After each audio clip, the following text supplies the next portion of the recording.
برادرای عزیز و گرامی، من چگونه که در ابتدا گفتم یک دو قصه در داخل همین جنگ بدر از محبت صحابه های پیامبر. ولی برادرها سوال میکنن که چخیل کنیم همین محبت رسول الله در دل همون پیدا شود. برادرای عزیز و گرامی، برای محبت رسول الله را در دل هاتون پیدا شدن، سه چیز برای هر کدامتون مهم است. سه چیز. یکم میگه صلوات زیاد در حق پیامبر گویین. اللهم صل علی محمد و علی آل محمد کما صلیت علی ابراهیم و علی آل ابراهیم انک حمید مجید. یا میتونین اللهم صل علی محمد و علی آل محمد گویین. دوم میگه حیات صحابه های پیامبر خوانید. چگونه پیامبرمون همراه اصحاب چخیل حیات گذرانیدن، حیات اینها را بخونید. بین یعنی یکم صلوات گوین، دوم حیات پیغمبرمون را بخونین، سیوم دوستداری صحابه را نسبت پیامبر بخونین. همه اینا کتاب دارن. وقتی اینها را خواندین، انشاءالله در قلبهای شما محبت پیامبرتون برادران عزیز پیدا می شود. بیا یک دو قصهش گوش کنیم که این صحابه های پیامبر چگونه دوست می داشتن. همین جنگ بدر ولی آغاز ناشیده پیامبر ما صفی مجاهدها را راست کرد، صفی اصحابش را راست کرد. در دستکش میگه یک تیاق بود. یک تیاق بود، میگه نگاه میکرد که کسی اگر کمی پیش است یا پس است با تیاقش میگه راستشو میکرد. حضرت صف راست بسیار، ولی بینید در نماز هم باید صف راست باشد. زیرا پیامبر گفت کسی اگر صفهاشون کجای قلبهاشون کج میشود. بینید برای همین در جنگ هم صفا را راست میکرد. بناگاه برادر عزیز همون تیاقش یک نفر کمی پیشتر بود، با تیاقش در شکم همون یک تزد که قفاتر بیست. این نفر نامش سواد ابن غزیته. بینید سواد ابن غزیه بگیم هم میشود. وقتی که همان عصای پیغمبر در شکمش کمی رسید، میگه در حال میگه صداش بلند کرد، گو حضرت شکم درمن کردی. گفت قفا بیست. گفت شکمم درمن شید. در عوض این من از شما قصاص میخواهم. چخیلی در شکم من با تیاق زدی شکمم درد گرفت، منم میخوام در شکم شما با تیاق زنم. برادر عزیز و گرامی، مقصدی سواد این نبود. حضرت البته در حال یک دینی هست برادران عزیز و گرامی که برای آنه که یک نفر بالا یک نفر حقش باقی نماند، حتی پیامبر راضی می شود. میگه شکم شکشاد حضرت. گو بگیر قصاص ده. سواد میگه بزانو زد برادران عزیز و چهره و چشمهاشو میگه در شکم پیامبر گرامی مالید. گفت و شکم حضرت میگه در آغوش گرفت. گفت سواد این چی کار بود تو کردی؟ گفت حضرت نمیبینی که در پیش چی معرکه ای؟ اینجا در اگر گفت حاضر شاید گفت آخران دیدار من با تو همین باشد. خواستم که آخران دیدار بینی مانه با مالیدن چهره و چشمهاش بر شکم بی تو باشد. برادرای عزیز، این را محبت میگن. بین این در پیش معرکه مقصد غزا است، اینجا جهاد است، اینجا جنگ است. من میخواهم که آخران ملاقات من با تو همین باشد. حضرت حقشان دعا کردند. دیگر قصه ای که برادران عزیز در همین جنگ بدر بود، وقتی پیامبر میگه همشون جمع کرد و گفت یقین دانین که کسی در همین جنگ الحال گفت کشته می شود درجه شهادت را می برد، یعنی او شهید می شود.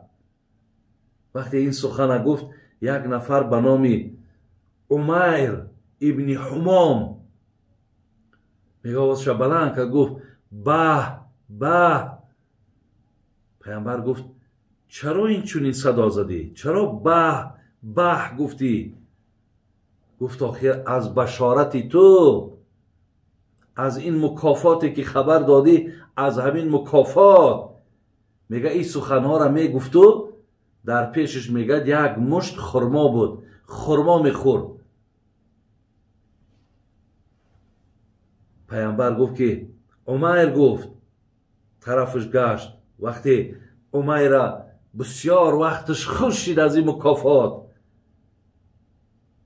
بعد گفت عمیر گفت تو همین درجه را میرسی، تو گفت همین شربت شهادت همی چشی.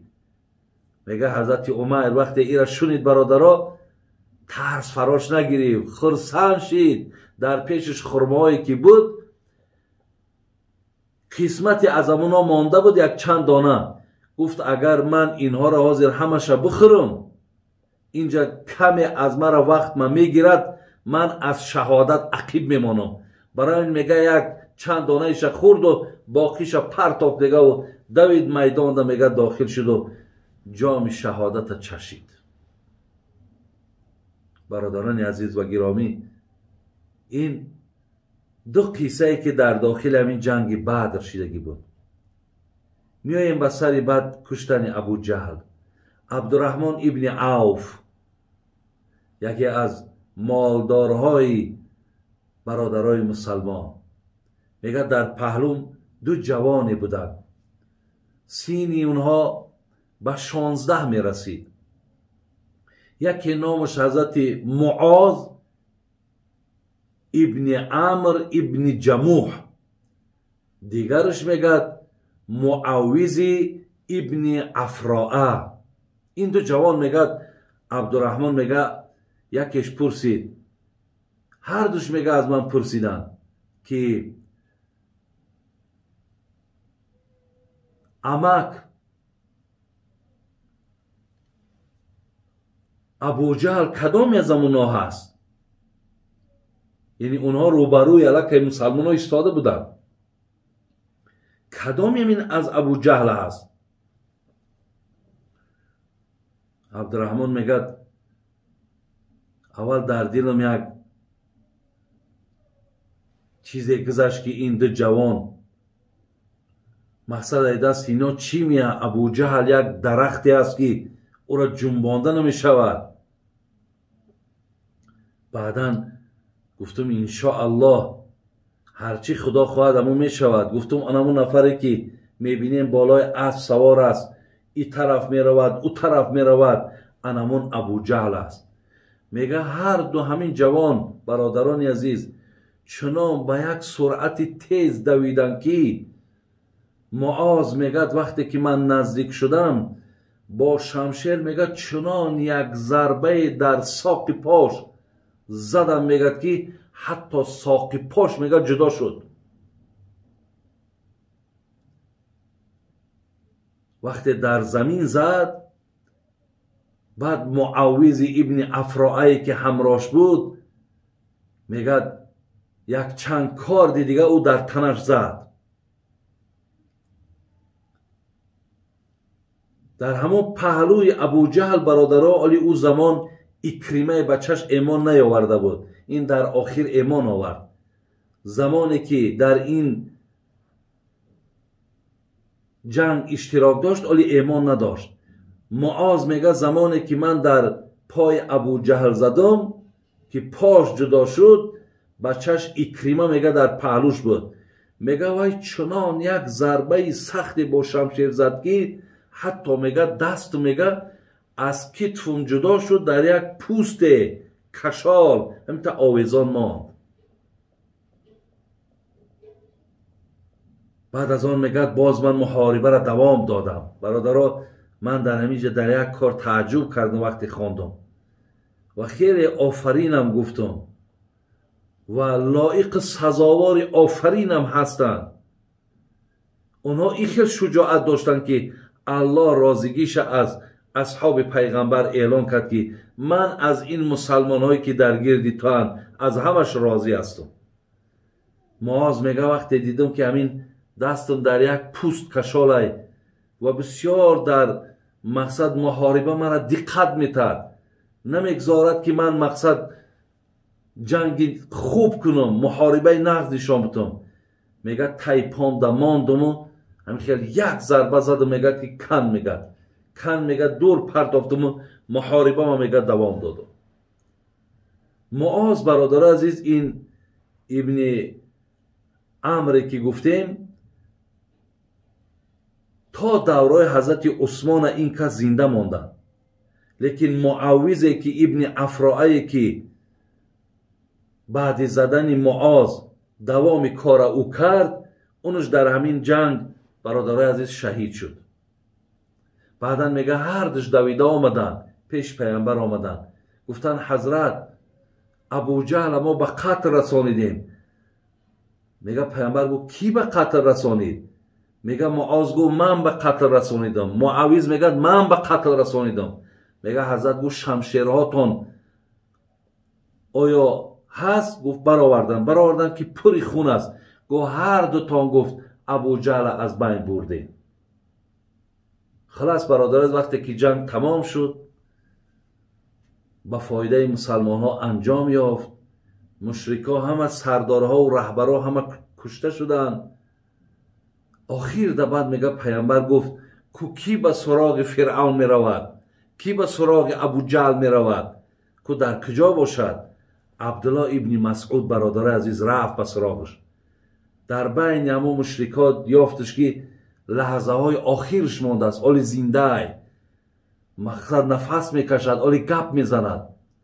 عبدالله میگه آمد بالای همون گردنش در پاش گذاشت و بعد گفت ای خار کرده ای خدا، ای نفری که تو ذلیل شدی، تو خار شدی. میگه ابو جهل گفت چی جای خاری دارم؟ من این مالدار بودم، من این پولدار بودم، من این آبرو داشتم، چی جای خاری بود؟ بعدا میگه عبدالله میگه شمشیرش کشید. میگه ابو جهل میگه گفت ای پادبانک، ای پادبان، گفت بسیار بلندی بعد برآمده. یعنی اگه بینیم برادر عزیز که این که نفرت های، این که بدبینی هست که حتی در دم آخرش هم سخناش را بین که چقدر قبیح هستن. تو بسیار بلند برآمدی، مقصد بسیار من حیف شدم که مقصد به دست تو کشته میشم. این زمان میگه عبدالله دیگه سرش ایتنش میگه جدا کرد و به پیش پیغمبر خدا آورد. پیغمبر میگه با او چند سخن گفت و بعد میگه همون آوردن عبدالله میگه رفت جسدی ابو جهل هم دید میگه و گفت این فرعون امتی من گفت همین بود. بعدم برادرای از در اونجا مقصد نفرهای بسیار مثل شیبه و مثل آس و نفرهای بسیار محترم و بسیار گویم در بین مردم مکه آبرودارها کشته شدند. حضرت همه اونها را بردن در یک غار پرتافتند. بعد چند روز گذشتن رفت حضرت از دور نگاه کرد و با اونها گپ زد. گفتشان که من آیا شما را نگفته بودم که شما مقصد این راه را انتخاب نکنین، شما بندگی خدا را انتخاب کنین، شما مقصد انتخاب نکردین، الحال این مقصد روز تا ندیدین، الکی سزای اعمالتان چشیدین. گفته میگه پیامبر بعد در اخیر قطیشان همچنان معامله کرد.